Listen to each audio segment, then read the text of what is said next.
Hi, HRN listeners. We're celebrating our 15th anniversary, and we have a really fun campaign and an ask for you. This 15th anniversary tour is aiming to bring you closer to unique food and music experiences in some of the most exciting cities in America. All the while, we're raising funds to support our work empowering the next generation of food systems storytellers through our fellowship programs. Here's how it works. Donate to HRN and be entered into a raffle in the city of your choice to win a dinner for two at a noteworthy restaurant and tickets for two to a concert at a prominent local venue. We have incredible partners in New York, Los Angeles, Philadelphia, Nashville, Las Vegas, Charleston, Asheville, and Ardmore, Pennsylvania, who have donated a meal for two and two tickets to a concert of the winner's choice. And all donations help fund our fellowship programs, where we're helping to build essential workforce readiness skills and food system storytelling skills. Check out heritageradionetwork.org/15 to donate and enter to win today. That's heritageradionetwork.org/15. Thank you. You're listening to Heritage Radio Network. HRN is food and beverage radio supported by you. Learn more at heritageradionetwork.org. This episode is brought to you by Diageo Bar Academy. Learn more at diageobaracademy.com. That's DIAGEO baracademy.com. So you don't shun the devil with your rock and roll load. Knows that country music's gonna save your soul. The devil runs his groove in them rhythm and blues that sound. It's gonna get you started in the end. Welcome back to the Speakeasy. I'm Sother Teague. And I'm Greg Benson. Buddy, just the two of us this week. Damon could not make the show. I know, just you and me talking about it's what is it, December 7th? So we had some fun news yesterday, and of course some fun stuff coming up from the holidays. But yeah, let's talk about Georgia for a hot second. Well, I mean, listen, I didn't expect it to go to a runoff. My expectation, in fact, I made a bet. I can have a screen grab of me losing the bet, and I'm happy to lose this bet. When the race was going on, I was convinced that Walker was going to win, just because the way the tide was rolling down there, and everything that I read and saw and heard on podcasts seemed to lean that way. I had no expectation that it was going to go into a runoff, and then when it went into the runoff, my tune changed. I thought it was going to go the way that it went, which is of course that Warnock took it. But yeah, I'm happy to lose a $20 bet to Jeremy over at Amore Margot. Yeah, never bet with your heart, because if you lose, you're out twice. You know, oh, man. It's like I remember in March of 2020, sitting around with my roommates, and they were like, I think it's probably going to be like, you know, a month, like 6 weeks maximum before we can get back into restaurants. And I was like 3 months, and they're like, you're insane. I'm like, no, trust me, it's going to be at least 3 months until we're all back to normal. And I'm like, I'll make a bet with you. I'm like, and not only that, if it goes like anything less than 3 months to the day, you don't have to pay me. And if it goes over that to 6 months, you owe me double. And one of them paid me. The other one didn't, because he's a little bit of a wiener. But, you know, as the term is Welcher, pal. Yeah, but, you know, it's like 2 years of my life where I kind of sat around twiddling my thumbs, but I got $40 out of it. So, you know, it could be worse. It's $20 a year, pal.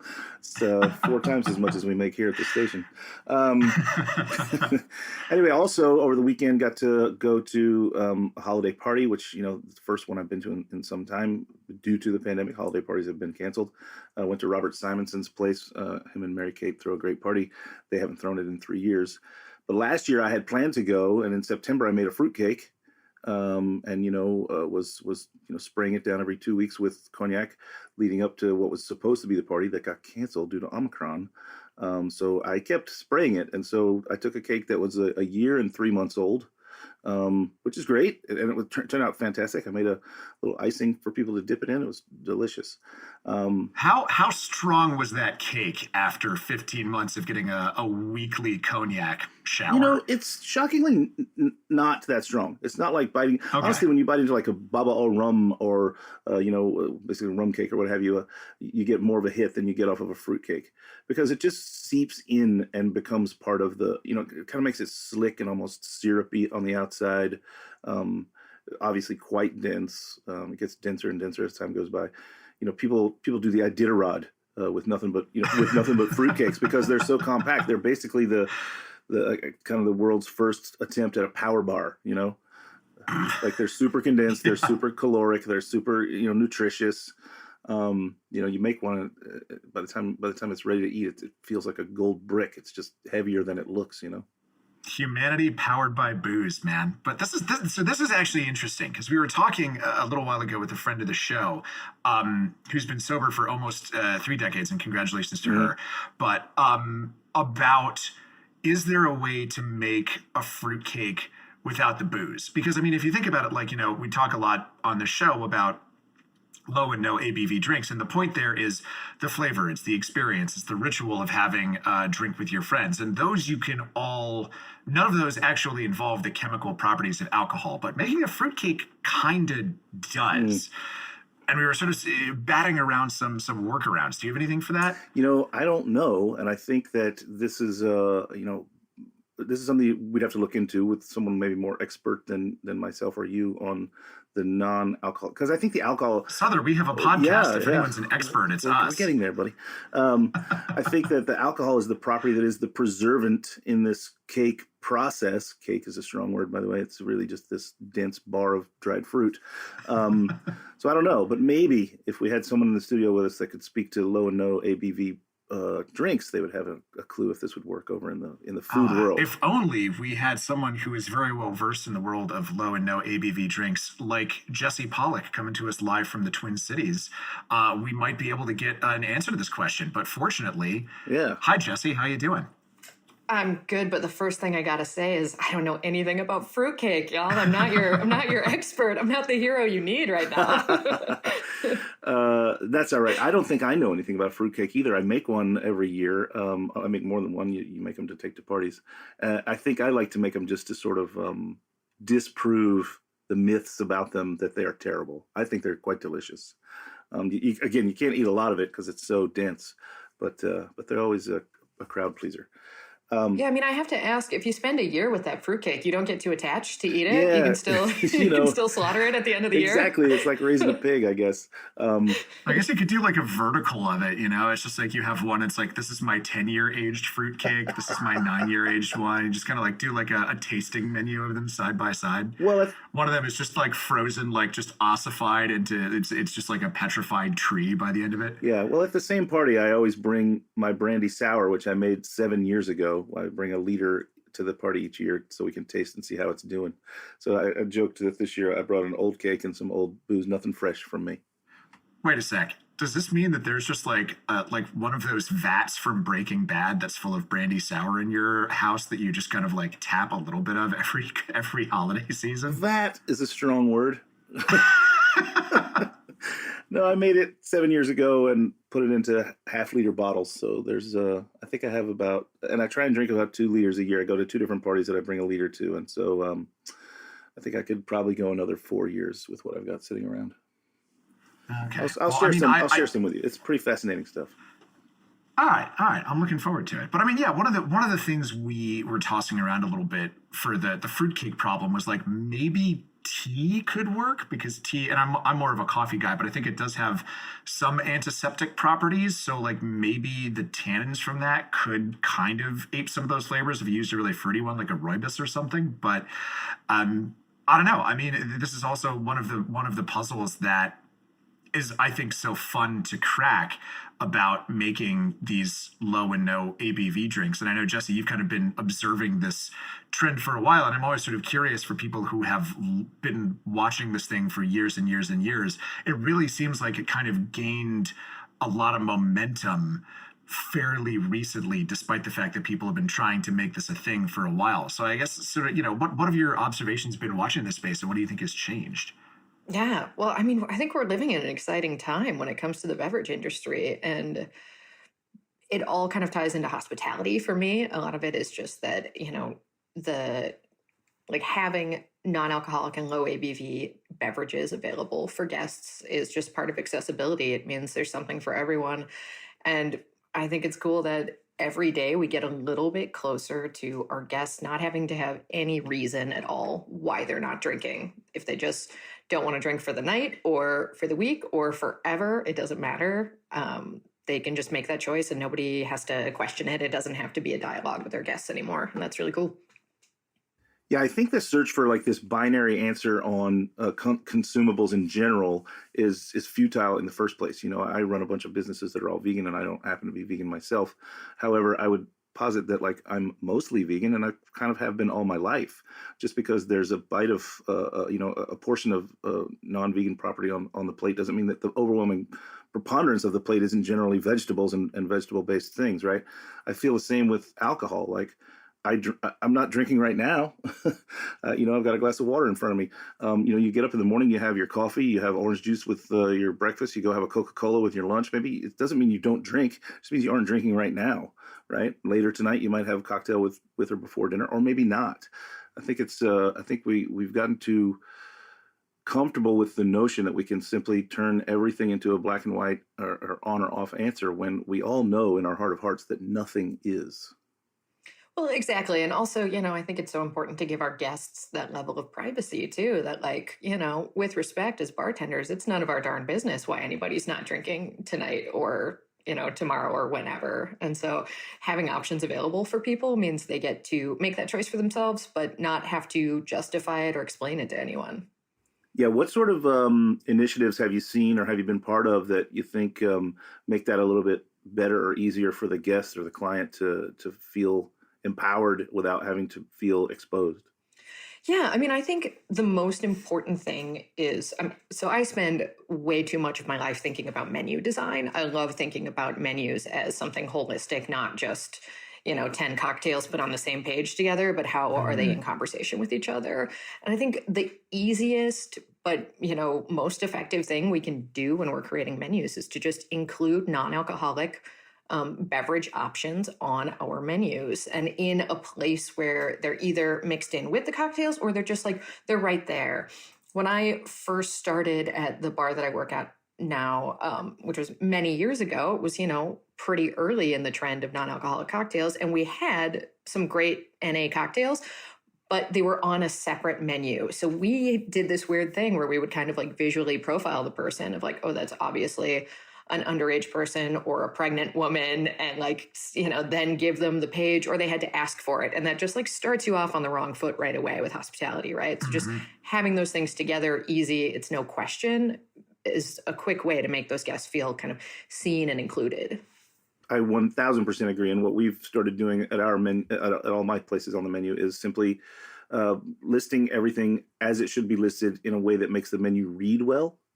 So, your NAs and your low ABVs are just peppered in there. But we put ABV percentages by all the drinks so that the consumer can choose without feeling, as you said, if you give them a separate menu, that's a separate table. Like I had to eat at the kids' table. I had to eat, at the shorter end of the bar or whatever. Like, I feel like we don't do that in restaurants on the food menu.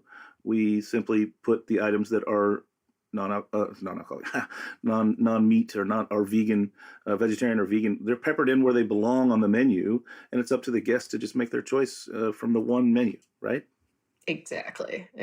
Yeah. It's just a quick way to make a nod to the guest that like, hey, we have options here for you, and you don't have to explain to us why you're choosing those options. Right. And also I think it tells them I prepared for you just like I prepared for everyone else.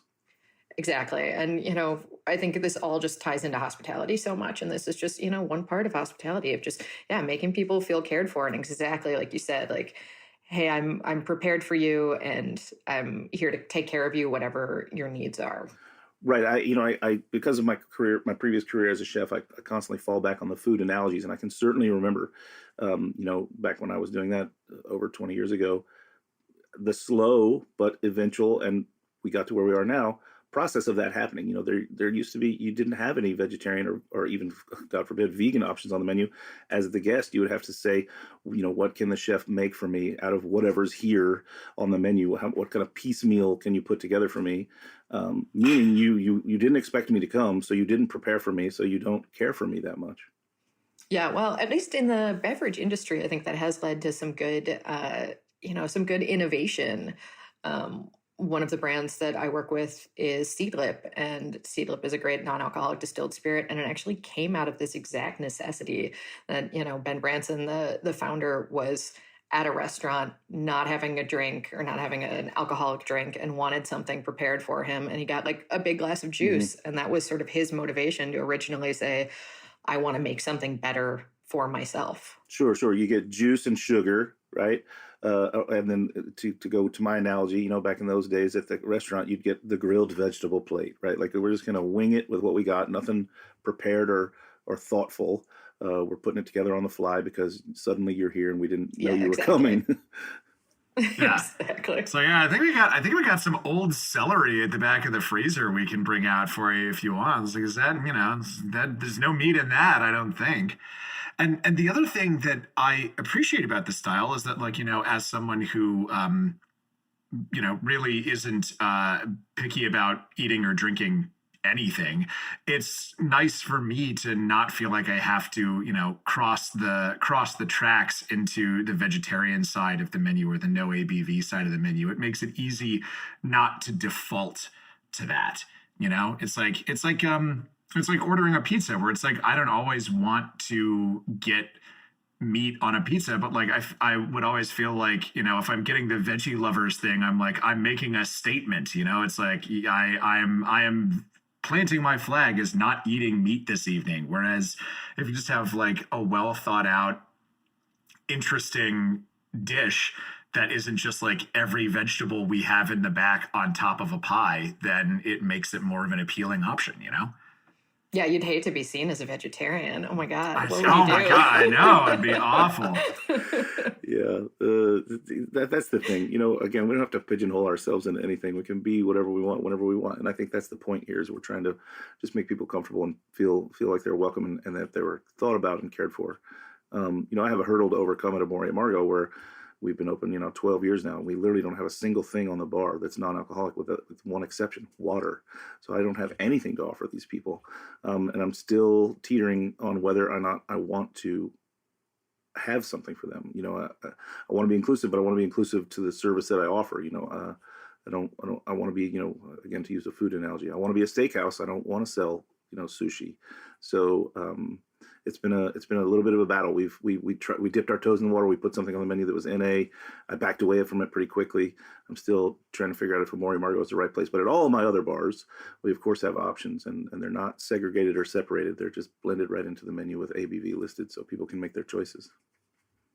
Well, speaking of that, I love, Jesse, that you're a geek about menu design, because this is something that has been a passion subject of mine for a while too, because I love layout. I love aesthetics.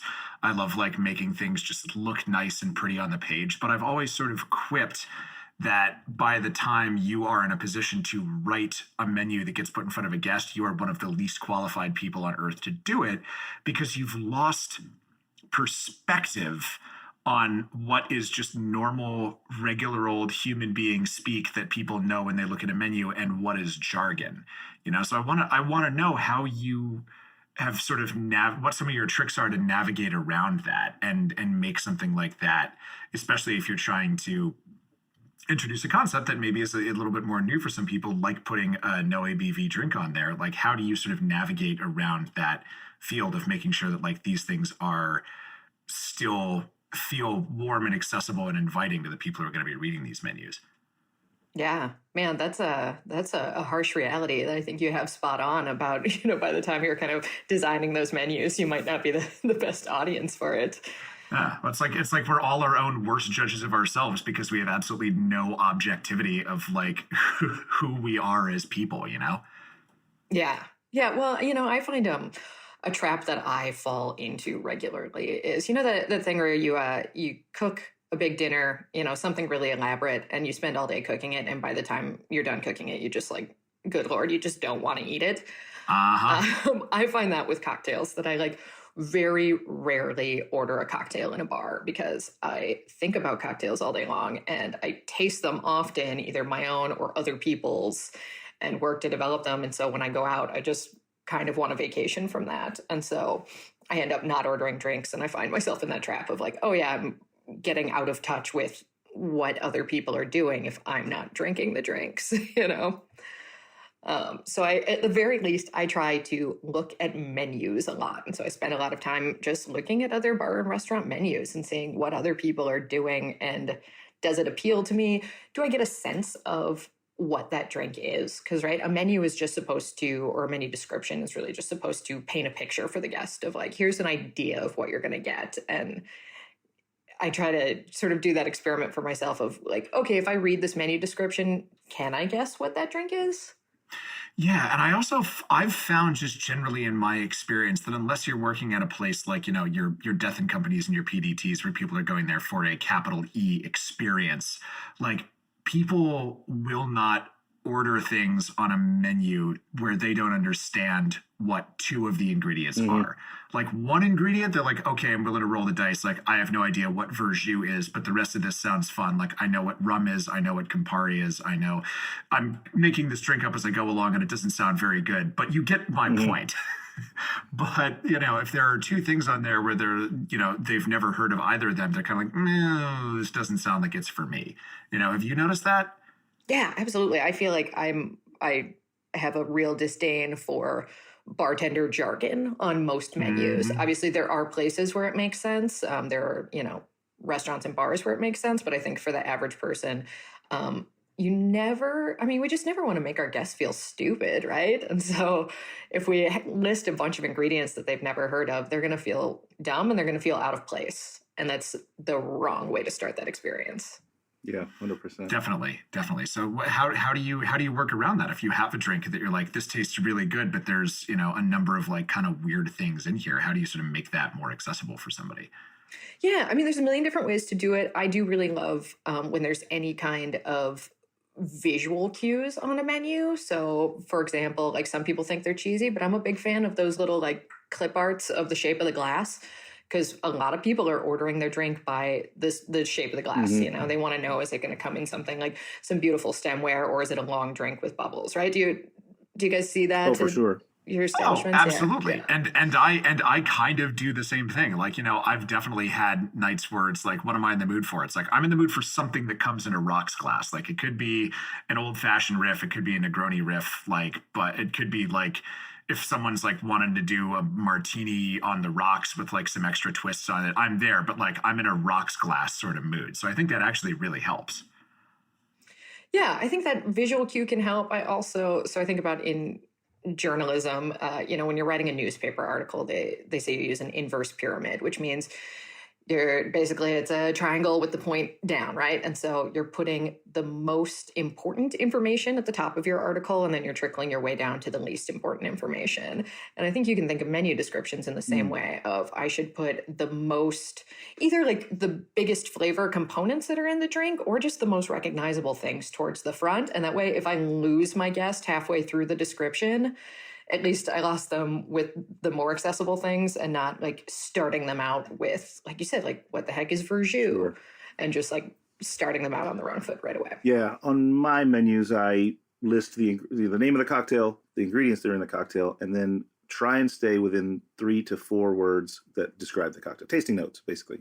The Sharpie mustache, Moletti, Bonal, Tiki bitters, rye, gin, and then underneath that it just says island spice and leather. So that gives them at least a tasting idea. But I love all my glasses are the same. But I do love when I go to places and I see the little glass icon, because that tells you something too.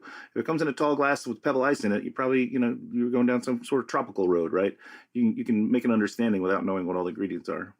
Yeah, absolutely. I have a fantastic regular guest at my bar at my bar, we do a daily cocktail. So something different every day based on, seasonal ingredients or maybe things we're sharing with the kitchen or just ideas that the bartenders are workshopping. But I have this lovely guest who she comes in very often, and always her first question is, what glass does the daily come in? Because that's going to like start her out right away and give her an expectation, and then she'll make her decision from there. It's a very interesting approach. And I'm sure that's helped you glean some information back from her. Well, let's take a break real fast and hear from our sponsors. We'll be right back. We're going to keep talking with Jessie Pollock all the way in from Minneapolis, Minnesota, which, by the way, we didn't even mention at the top of the show. The USBG presents World Class, sponsored by Diageo 2022 U.S. Bartender of the Year. So let's come back and talk a little bit about that. Stay tuned.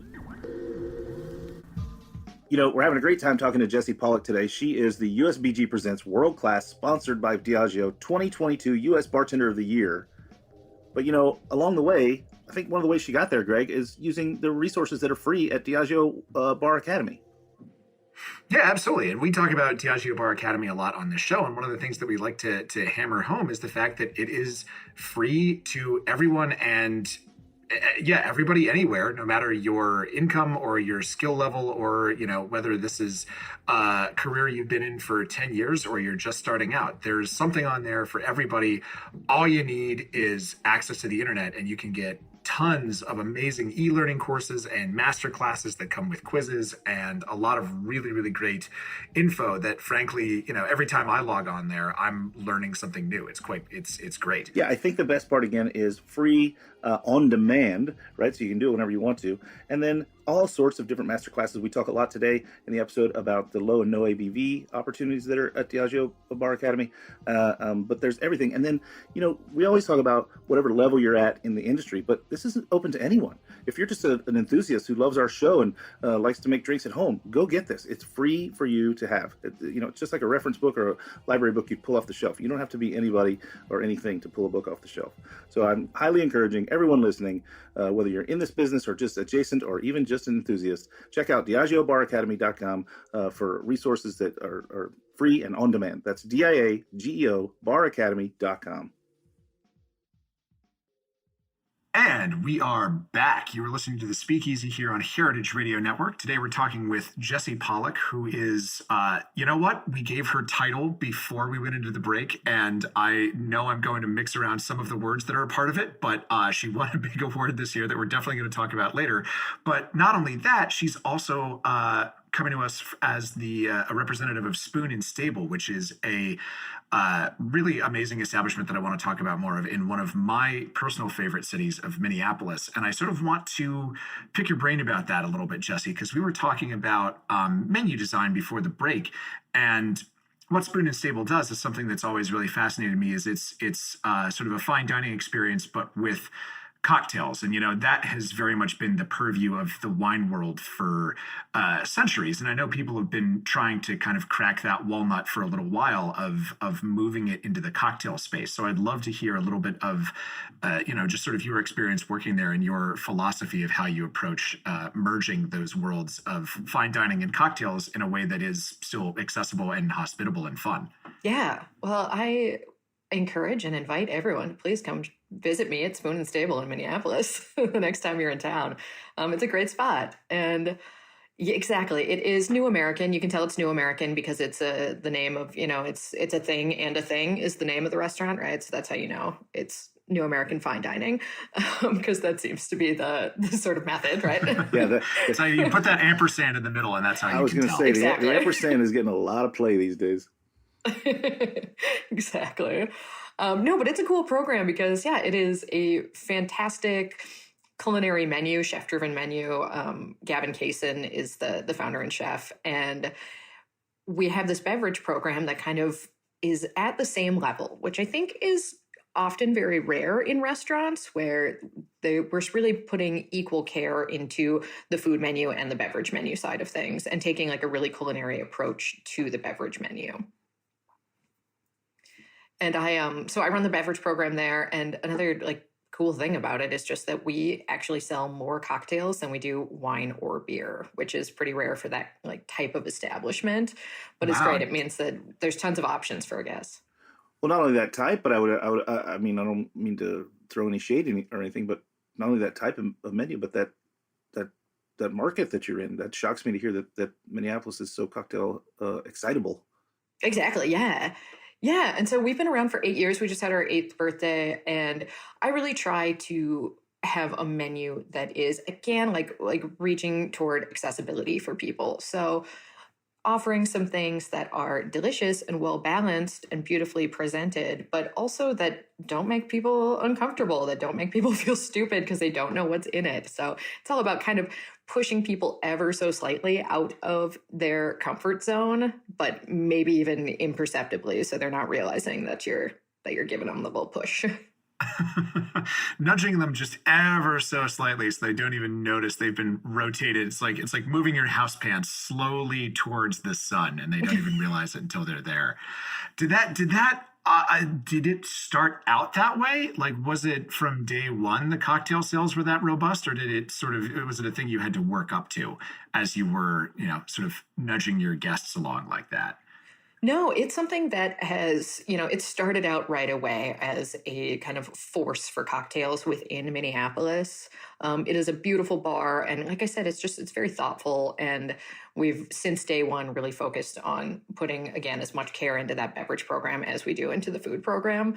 So it started that way, but also, yeah, I think especially over the last few years with the pandemic, we see, a lot of our guests, they drank a lot of wine and a lot of bad cocktails at home. Mm-hmm. And so now as they've kind of reemerged into the world, they're looking for either just great, well-made cocktails, or again, since we're talking about low and no ABV, oftentimes they maybe indulged a little too much over the last few years, and they're looking for something that's thoughtful but does not contain alcohol. And so part of our menu is that, to give them those options that still are beautiful and served in a pretty glass with a great garnish, but are not, containing any alcohol. I love that. And I love how that circles back to sort of the, again, there's so many ways that you can kind of guide these trends without having to like beat people over the head with it, not having to give them like a special, no ABV menu, or be like, this is like our cocktail pairing flight for the evening, or what have you. There are hospitable ways to kind of introduce people to these new concepts. And, speaking of new concepts, I was wondering if there was any like resources that you particularly liked or relied on to build these menus, or build these kind of like low and no ABV drinks that you would like to, share with our listeners. Yeah, for sure. I mean, so you mentioned world class. You wimped out of saying the whole title. That's all right. I did, because I still can't find it in the email, and it's like 18 words long. Exactly. There you go, Well, the buddy. competition USBG presents World Class, sponsored by Diageo 2022 U.S. Bartender of the Year, Jesse Pollock. Yeah, that one. Yeah. It was right on the tip of my tongue. Nice. He actually recorded it when he said it earlier, and he just pressed play. button. That was it. It's like a cough button. But so the world class competition definitely forced me to learn more about creating great non-alcoholic cocktails than I perhaps would have otherwise. Making no or low ABV drinks is a big part of the competition. And so that kind of pushed me to up my game there. It's something I've always been interested in, but definitely was motivation. And part of that is using the Diageo Bar Academy. So it's just diageobaracademy.com. And that is a website full of resources all about making great drinks, making good business decisions, designing menus, learning about products. And a lot of the content is actually geared toward either low or no ABV drinks, because that is such an important and growing part of the beverage market. Yeah, we talk about Diageo Bar Academy a lot here on the show. I know it's a great resource. I love the fact that, of course, it's free and on demand. I think that lowering the barrier of entry is key to making education, ubiquitous. But beyond that, I would say, I participated in World Class for 2 years. The first 2 years it was here in America. I think that was 2015, 14 and 15. I can't remember. And that was not a part of it at all. Low and no there wasn't even a consideration for that. So again, it's the evolution. We can see that things have changed, right? Yeah, exactly. That's interesting to think about. And even, this year, obviously the competition changes every year. And this year, the very first round of the competition was to make a low ABV spritz. So it was kind of like right out the gate, competitors needed to be thinking in that way. And, thinking about how to make things that are lower in alcohol, but equally delicious and inventive. Yeah, and I the thing I liked about that competition is it wasn't like, we're not going to do a specific like no ABV round. It was sort of mixed in with a lot of the other challenges, which I thought was cool. And I got to catch one round of you when I was there down in Nashville this summer in that really, really just delightful Nashville in June Yeah, heat. yeah. I forgot you went down there. That's right. Yeah. So Jesse and I actually got to catch up a little bit, which was really great for an episode of Back Bar that I recorded down there. But talk to me a little bit about that competition, because I remember that was your first year, and it was fun, sort of, talking to you when you didn't know what the outcome of the competition was, and now we know that you are the USBG Presents World Class, sponsored by Diageo 2022 U.S. Bartender of Look the at him Year. go, kids. So, Look at him go. I finally found that one line. But yeah, talk to me a little bit about how that competition was for you, and what's different about your life now that you're on the other side of it. Yeah, well, that was, I mean, as you well know, no one was more surprised than I was that I won, because you talked to me during the competition where I was still like, sweating and panicking a little bit. But World Class is really a fantastic competition. And that's specifically, I say this all the time, but I think there's a lot of competitions that are focused on making one specific drink, or just telling a good story, or just working really fast. World Class is kind of the one that takes all of that and rolls it into a competition. So it's everything that it takes to be a great bartender. And we went from hundreds of applications through several rounds of competition last year. And then I actually got to compete in Sydney, Australia this past fall, to represent the United States against over 50 other countries from around the world. It was a wild time. Wow. Yeah. Talk to me about that experience, because that's a part of the world that I've always wanted to get to, but spending 26 hours on a plane sounds like a hell I wouldn't wish on my worst enemy. So I'm going to get around to it one day. But what was that? I can just imagine what a surreal experience that must be to wake up one day and be like, okay, well, you need to get ready to fly to Sydney, Australia in about 6 weeks.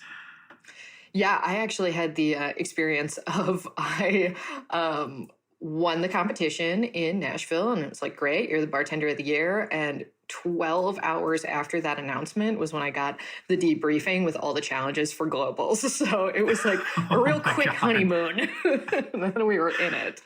I was there at that closing night party. So I have to say that making you do something like that the next day is just mean. It was cruel and unjust. It was the first of many challenges.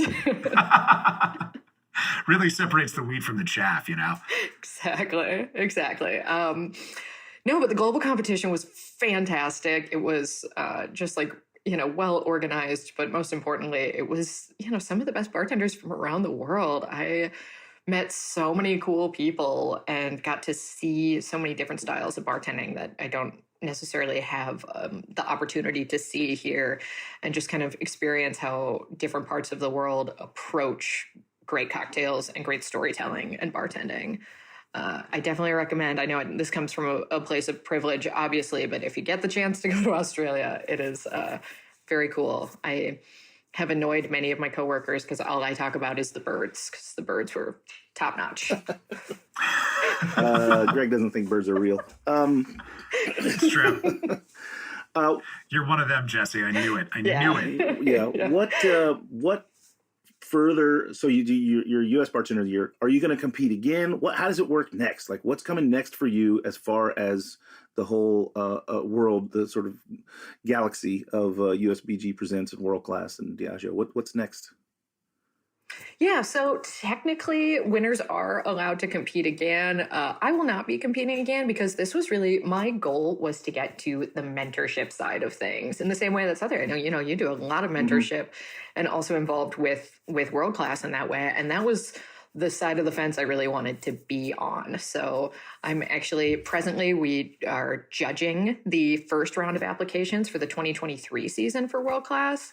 And I'll also have the opportunity to mentor people. And so I'll get to judge and help people out and just kind of help raise up the next generation of bar professionals, which is where I wanted to be anyway.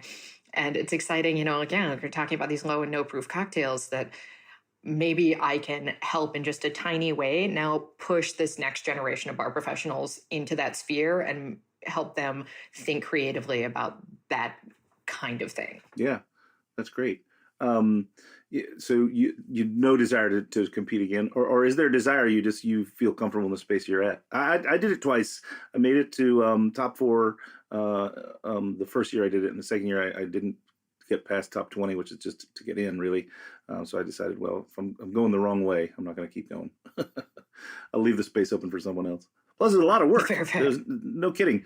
This is a competition that takes a lot of work and a lot of practice, a lot of build up, a lot of stamina, frankly. Yeah, it's a ton of work. I actually, we're in the time of year where everybody's looking at their Spotify Wrapped. And I got mine, and it was like mildly depressing because it really just showed like all of my top songs were just the songs that I played in my speed round for World Class, and so it was just like, oh, you trained too much for that. Right. Well, it's also like, I mean, I remember, man, there was one year on my Spotify Wrapped where there was just like one playlist from like a fairly obscure like noise band that I just listened to. Like it was just the only thing that I could use to drown out the sound of the people that I lived with while I was working and like not be distracted by it because it was just such background noise to me. So I just have that on a loop for hours and hours and hours. And like at the end of the year, Spotify was like, you're in the top 0.1% of their fan group. It's like, am I the number one fan of the Go team this year? Do I like win a t-shirt or something? Yeah, that's one of those. Is that a good thing or is that a red flag? I'm not sure. Yeah, exactly. It's like, should I be happy or like just like do better on your Spotify Wrapped next year, guys? Do better, Greg. I try. Well, Jesse, how can people follow along with your shenanigans? You got an Instagram you want to plug or a TikTok channel that you want to talk about? Sure. Well, I'm not cool enough for TikTok yet. Maybe someday. Honestly, I even stumbled over the word to say it because we always say Instagram because that's been the going trend. And then now it's becoming TikTok. You're the first person, I think, on the show that I've thrown that on. And so I'm kind of glad to see that maybe you're not there yet. So maybe that means maybe our guests and our listeners aren't quite there yet either. Yeah, I don't know if we're behind the times, but that's all right. We got to be comfortable with who we are. Behind the times. we keep the show current for the kids. That's our the 21 and over kids. Obviously. Listen, the thing is struggling when there's a meme out there that looks like a dictionary entry and it says, Instagram noun where 30-year-olds go to watch TikTok videos, right? So that's a problem. That means wow, I feel both attacked and seen. Exactly. Anyways, where can people follow along with what you're up to behind the bar or mentoring with Diageo or whatever? Yeah, well, I mean, first off, I'll just, again, invite people to come visit me at Spoon and Stable in Minneapolis, Minnesota. I know it's a hot tourist destination, so I expect to see everyone there real soon. Especially this time of year. Oh, yeah. We only got 3 inches of snow today, so we're looking good. Looking good. See you in summer. Heard it's the best weekend of the year there. Yeah, exactly. Yeah. Yeah, you can follow me on Instagram at Jessie Pollak. It's just my name, JSSIPOLLAK. And also, of course, follow along with World Class US. We will be posting some of the shenanigans when it comes to judging this next round of competitions. And then also it's a great place to find resources for things like the studios that we do. So we do these in-person studios all over the country. Just did one in Dallas last month that was really fun. That was all about creating no and low proof cocktails. We do them, like I said, in person, but there's also tons of online resources and links to those Diageo Bar Academy tools through World Class. Yeah, that's amazing. Well, thanks so much again for joining us, Jessie Pollak, all the way from Minneapolis, Minnesota. Once again, the USBG presents World Class, sponsored by Diageo, 2022 U.S. Bartender of the Year. You're crushing it out there. We're so stoked you took time to be with us on the show today and really appreciate it. Oh my gosh, you guys, thanks so much. Thanks for having me. Greg, I wish you would believe that birds are real, but other than that, we're good. When I see the proof, show me the research. Listen, I want to throw one more thing on the pile. Yesterday it was revealed that the Trump organization and Trump himself are guilty of all 17 charges against him for fraud, etc. And the first thing that people started posting about was that the number 17th letter of the alphabet is Q. Oh, great. Yeah. Anyhow, that's it for this episode of The Speakeasy, right here on Heritage Radio Network. Please tune in to Heritage for more shows just like this one. And go to our website, heritageradionetwork.org. Click on the beating heart to donate and keep shows like this one on the air. Thanks again so much for your time, Jesse. Cheers, everybody. We'll see you next week. Cheers. Cheers. Thanks, Al. Bye. So you don't charm the devil with your The Speakeasy is powered by Simplecast. Thanks for listening to Heritage Radio Network. Food and drink radio supported by you. Keep in touch at heritageradionetwork heritage.org/subscribe. It's gonna get you some in the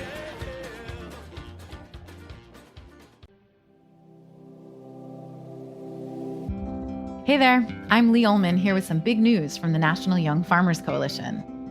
We're partnering with Heritage Radio Network on a special season of The Farm Report. It's all about what's happening with the Farm Bill and how it impacts farmers and eaters. I am growing diversified vegetables on land that's been in our family for 150 years. And so with the pandemic, gentrification, property values going up, we had to sell the land and we lost it. Join us as we uncover the untold stories behind this massive piece of legislation that shapes how we grow our food, what we eat, and so much more. The problems we have had, those are things that come from earlier Farm Bill and USDA policy, right? Like Earl Butts, get big or get out. You know, it's my responsibility to know not only what I'm eating, but then like how that all came to be. And realize like, wow, like this piece of legislation, all this money, like it's technically something that I support as a taxpayer. While Congress debates the next Farm Bill, this is not just an invitation to listen. It's a call to action. Be part of the conversation. Subscribe to the Farm Report on Heritage Radio Network, wherever you listen to podcasts.